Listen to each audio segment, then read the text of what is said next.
नमस्कार दोस्तों, आज बहुत मस्ट इम्पोर्टेंट टॉपिक आपके साथ में शेयर कर रहा हूँ। क्योंकि बारिश हो रही है, इसीलिए जो है फ्रेश आपकी आवाज़ तो पहुँच नहीं रहा होगा। मैं कोशिश करूँगा कि आपकी अच्छा वीडियो बने, कंटेंट आप तक अच्छा पहुँच पाए। दोस्तों, पहली क्वेश्चन आपके साथ में शेयर करता हूँ। निम्नलिखित में से किसमें केवल परिमाण होता है और दिशा नहीं होता है? मेरे भाई, आप सभी जानते हैं कि सदिश राशि में परिमाण और दिशा दोनों होता है। मेरे भाई, परिमाण भी होगा और दिशा भी होगा, लेकिन अदिश राशि में परिमाण तो होगा लेकिन दिशा नहीं होता है, दिशा नहीं होता मेरे भाई। तो ऐसा कौन सा है जिसमें परिमाण होता है, दिशा नहीं होता है? समवेग की बात करूँ, ये सदिश राशि है, इसमें परिमाण होता है और दिशा भी होता है क्योंकि सदिश राशि है। विस्थापन भी सदिश राशि है जिसमें परिमाण दिशा दोनों होता है मेरे भाई। बल भी सदिश राशि है, इसमें परिमाण भी होता है और दिशा भी होता है मेरे भाई। लेकिन कार्य एक ऐसा यानी कि कार्य जो है मेरे भाई, एक ऐसा ऑप्शन है जिसमें सिर्फ परिमाण होता है, दिशा नहीं होता है। यानी कि ये अदिश राशि है, ये अदिश राशि है। इसका आंसर की बात करूँ तो सी नंबर हो जाएगा मेरे भाई। आप इस क्वेश्चन को, मैं आशा यही करूँगा कि आपको कंफर्म हो गया होगा, आप किसी एग्जाम में ये क्वेश्चन नहीं छूटेगा। अगर ये वीडियो को आप पहली बार देख रहे हैं मेरे भाई, ज़रूर चैनल को सब्सक्राइब कर लीजिएगा, लाइक कीजिएगा और कमेंट कीजिएगा। आइए मैं चलता हूँ आपके साथ, अगली क्वेश्चन साझा करता हूँ जो इससे भी ज़्यादा इंपॉर्टेंट क्वेश्चन है। अगली क्वेश्चन देखिए क्या है मेरे भाई। अगली क्वेश्चन की बात करूँ मेरे भाई, तो ये निम्न में से कौन सा अधिक काम कर सकता है? मेरे भाई, यहाँ दिया हुआ है कि निम्न में से कौन सा अधिक काम कर सकता है। तो एक पहली ऑप्शन दिया हुआ है, एक घूमता हुआ पहिया। मेरे भाई, एक घूमता हुआ पहिया है क्या? ये ऑप्शन गलत हो जाएगा, एक घूमता हुआ पहिया नहीं होगा मेरे भाई।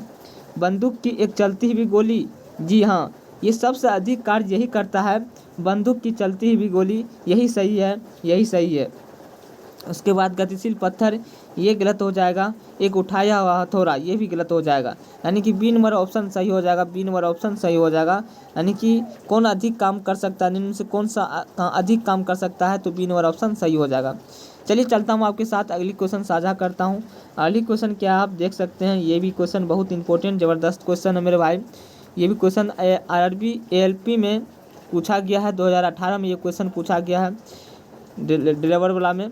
देखिए पहली क्वेश्चन की बात करता हूँ, ये नहीं, तीसरी क्वेश्चन है कि 20 न्यूटन का एक बल एक वस्तु को 2 मीटर विस्थापित कर देता है और 20 जूल कार्य करता है, तो बल और विस्थापन के बीच का कोण क्या होता है? मेरे भाई, मैं बात करूँ तो आप सभी जानते हैं वर्क बराबर होता है एफ एस कोस थीटा। होता है कि नहीं होता मेरे भाई? होता है।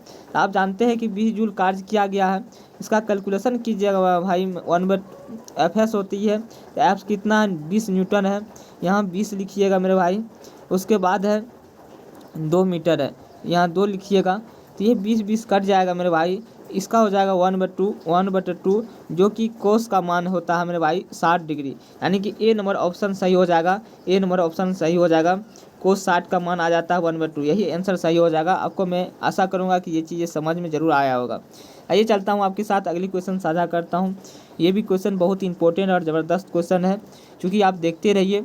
ये क्वेश्चन क्या कहता है? ये क्वेश्चन कहता है एक पोस्टर ज़मीन से 12 केजी सामान उठाता है और उसे ज़मीन से 15 मीटर नहीं 1.5 मीटर ऊपर अपने सिर के ऊपर पर रखता है, तो सामान पर उसके द्वारा किए गए कार्य की गणना कीजिए। मेरे भाई, कहता है कि एक पोस्टर ज़मीन से ऊपर 12 केजी सामान उठाता है और उसे 1.5 मीटर ऊपर अपने सिर पर रखता है और सामान पर उसके द्वारा किए गए कार्य की गणना कीजिए। मैं बात करूँ तो इसका आंसर यानी कि इसको कैलकुलेशन कीजिएगा, 12.1.5 और मल्टीपल हो जाएगा 10, यानी कि ये कट जाएगा, ये कट जाएगा मेरे भाई।